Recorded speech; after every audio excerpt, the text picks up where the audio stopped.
Welcome to Gone Phishing, a show diving into cybersecurity threats that surround our highly connected lives.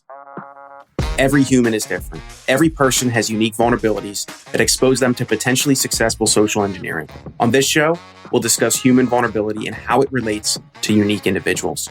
I'm Connor Swalm, CEO of FinSecurity, and welcome to Gone Phishing.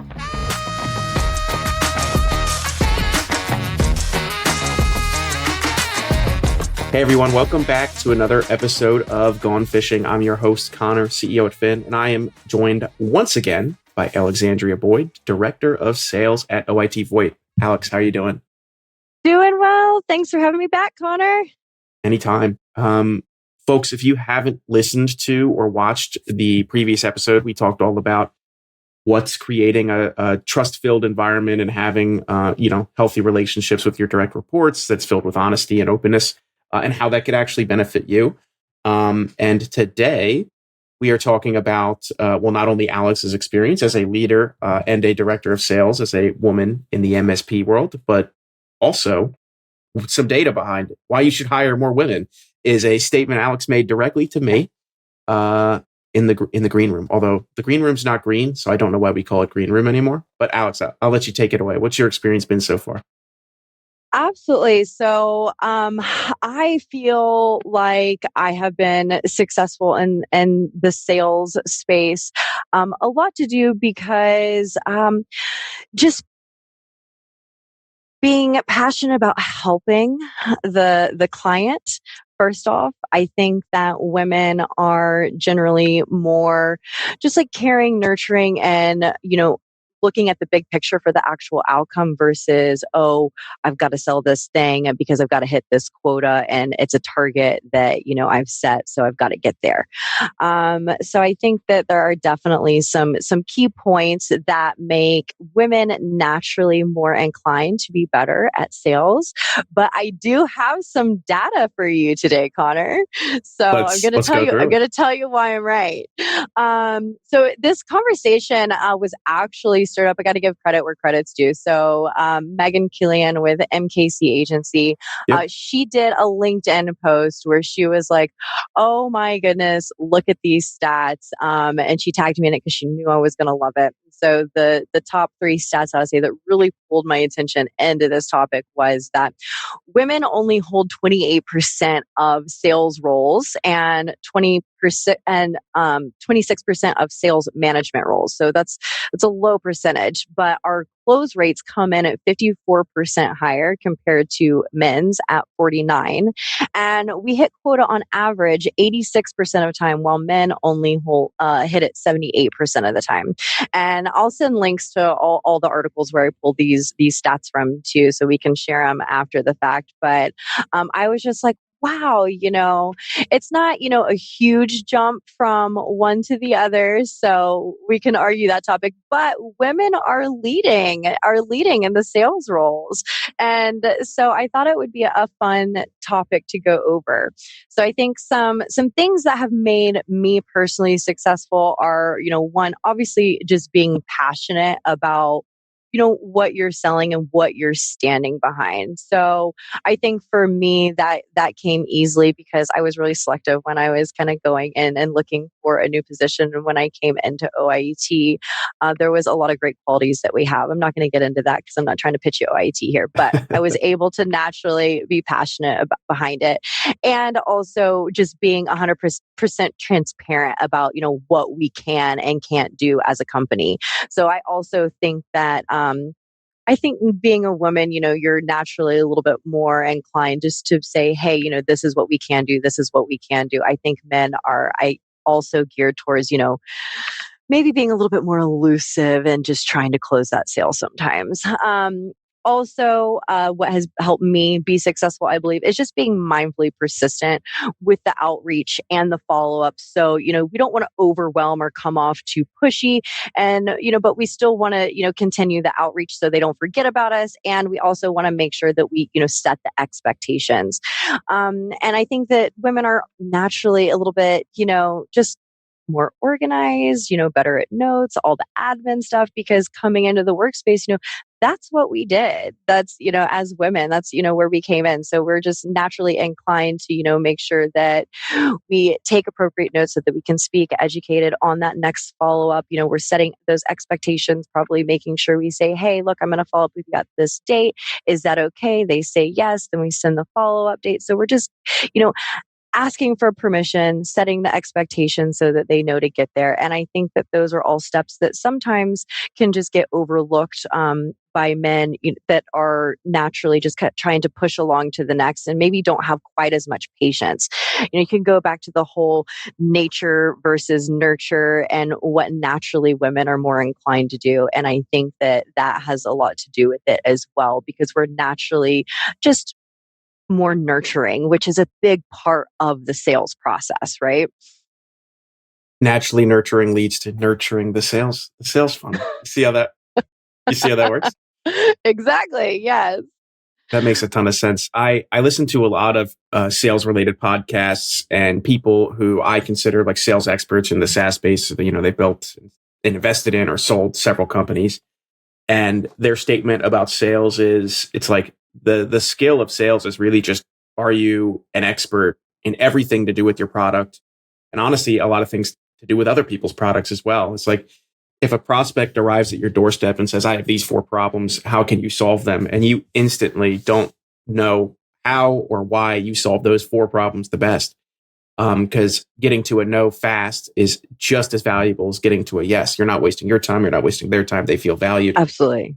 And I find that when people reach out and they're like, I'm evaluating y'all versus these other people, oftentimes they're evaluating them because they don't know the answer to a specific set of questions.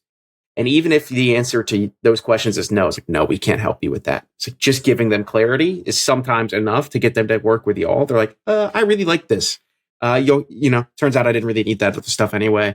Let's work together, because they feel like you heard, understood, like you valued them, and you weren't trying to push them along the lines. You were like, you're a valued person that needs a fit with a company. Hey, you're not a fit with our company. Please go somewhere else. Like, you're not going to be happy here. That gives them, they like that. Absolutely. Absolutely. So, and which takes active listening, right? You have to actually listen to the client, what they need, what their pain points are, and then figure out, hey, is my solution going to be able to solve this problem? Are we a good fit? And then, translating that to the partner. And that was a big theme. And the 3 articles that I was referencing for this conversation was the empathy, plus the active listening, which, translates into we care, which, just kind of comes back to that comment where, I made that, women are natural nurturers, and it does take a lot of nurturing to close the deal sometimes. And I truly believe that women have more patience for this, as, the traits are more feminine by nature. Correct me if I'm wrong, but working at OIT was your first sales role, right?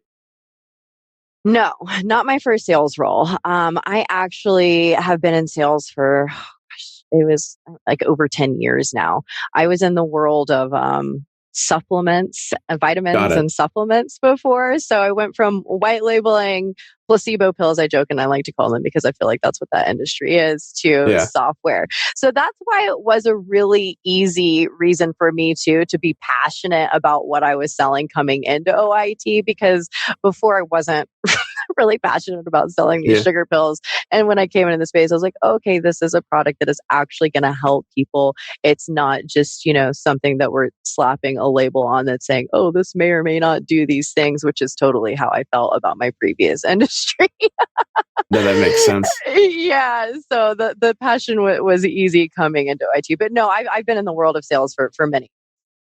So in this transition to software sales, what are some of the early things that stood out to you that have led to your success, or some hard won learnings that you've gained as a result? I'd be curious to hear that. Yeah, I think the topic that you actually brought up and getting to the no quickly, if that's what it's going to be, is so important. And knowing that, just like the clients are evaluating you, you should very much be evaluating your partners to make sure that they're going to be a good fit and a client for your organization as well. Because I even fell into that persona of, I was a salesperson, I've got a quota, I want to hit it, and so I want to sign on as many people as possible. But at the same time, I want to make sure that it's going to be someone that's going to be successful with our offering, right? So very much that getting to got to do a lot of research to know what you're capable of, and like you said, not only what you're capable of, but also to how you rest in the market, and knowing how you compare to your competitors gives you a huge leg up in any industry, because you can say, hey, well, you're also evaluating this partner, this is where we compare, and just being knowledgeable with that, the partners or clients, however, if you're B2B, B2C, they really appreciate that knowledge and the time that you've taken to gain that knowledge. So I think that's another thing that has made me really successful, is just like you said, being product expertise in whatever industry you're in, knowing the capabilities, knowing where you rest in the market, and then absolutely setting those expectations properly with the outreach. Because you don't, like as mentioned before, you don't want to just continually hitting them up saying, hey, are you ready for this? Are you going to sign this deal, or haven't heard from you? What's going on? You want to be able to respond to them in a way that's going to be beneficial. So, hey, so and so client, on the last call, we discussed this. These are the things that you really liked about our organization. You said that, your decision making time was within this time frame. You wanted to hear back from me at this date. This is the follow up. Please let me know if anything has changed or if the timeline has moved so I can adjust my follow up process with you. I mean, that level of detail is going to go a long way, and it's going to translate better than just sending that, hey, checking in here, do you need anything from me? Yeah, I don't think the answer is yes. Random random question about sales. Do you make your CEO carry a quota? And I'm not mentioning his name because in general, do you think the CEO should carry a quota? But also, I'm very interested to know if Ray carries a quota. Ray does not have a quota. No, Ray is focused on the big picture and direction, and just being the public face, and the one that people go to for that expertise and knowledge. I mean, his reach is so much further than just our organization. I mean, he's a thought leader in the industry, and so no, Ray has no quota on his head. Got it. I would love to put like a Reddit quota on his head. He would probably exceed it every time though, because a lot of our leads come over from Reddit just for how active he is in that community. So that would be an interesting concept to have. Maybe give Ray a Reddit quota.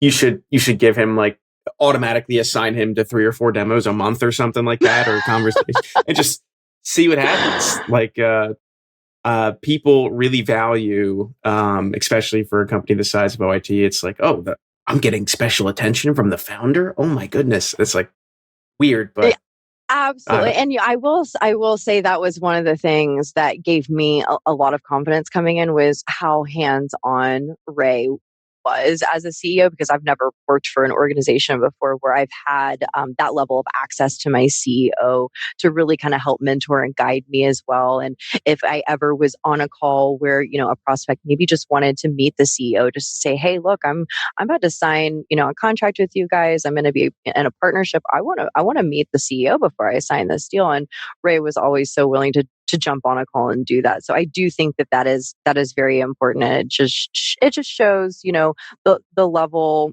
of dedication, that he has, which translates down the ladder to everyone in our organization, and really will just further build that trust with the prospects. So it is important, but no quota attached to that. I'm a little disappointed, but not in you. In you, I'll bring it up with Ray next week, and we'll see if we can get him carrying something soon.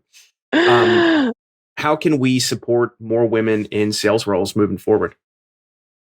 Absolutely. So, there was another quote from one of the the articles I was reading that talked about STEM and needing to add another S to it. So, Stems.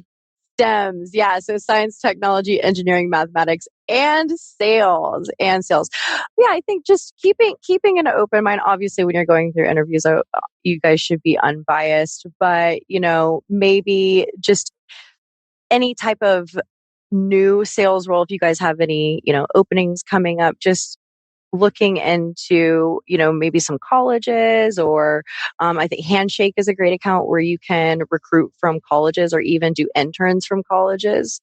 And just keeping an open mind for, maybe you have an interview for someone that is not maybe necessarily interviewing for sales, but saying, hey, look, you may be a great fit for this role. Would you be open to considering this instead of the role you were applying for? And just because sometimes women may not think that they can be good at it, or if they don't, like, I was new coming into the tech space, but I wasn't new coming into sales, so I was confident coming in because I had a sales background. I was like, okay, well, all I got to do is learn about what I'm selling and I can sell it. But maybe if Yeah. it's no one that's ever been in a sales role before, they need that little push to say, hey, look, I think that you would be great in this position and these are the reasons why, and are you open to entertaining this opportunity? And just opening up the door for them, because they may not be willing to open it up themselves if they've never, even had the thought before. Sales can be daunting. You got to answer a bunch of questions. Sometimes it feels like you're, on the stand. You've sworn in, and you don't want to perjure yourself. Sometimes it really feels like that. Yeah, absolutely. It definitely can, but I think the power of I don't know is so important too. I can't tell you how many times I said that on a sales call coming and say, you know what, I actually do not know the answer to that question, but I am going to check with my sales engineering team and I will get a response for you. And no one will ever get mad at you for that. They're going to appreciate the fact that you don't know and that you want to go find the correct answer, because that's so uncommon in sales. With the sleazy sales bro culture, you go, oh yeah, we can do that, no problem, no checking, sign the deal, send you on over to the next department. But so that it just builds that trust as well. So, telling your sales team that too, say, hey, look, it's okay to say, I don't know, I'm going to go find out. That is always going to be an appropriate response. Awesome. For folks who wanted to connect with you or connect with OIT, how would you suggest they do that? Absolutely. So I will drop my link to my LinkedIn below. So if anyone wants to connect with me, they'll be able to. And of course, you're always welcome to shoot me over an email. Really simple, Alex, ALEX @OIT.co. Awesome. Folks, if you're listening or watching, feel free to connect with Alex or OIT. And also, we will have links to all of the data that Alex was talking about today so that we can all take a look at it together. And Alex, thanks so much for being here. This was a blast, and I can't wait to have on another episode. Absolutely. Awesome. Thanks, everyone, for watching. Thanks so much for tuning in to Gone Phishing. If you want to find out more about high-quality security awareness training campaigns, how to launch them in ways that actually engage employees to change their habits, then check us out, FinSecurity, at finsec.io. That's PHINSEC.io. Or click all of the wonderful links in our show notes. Thanks for fishing with me today, and we'll see you next time.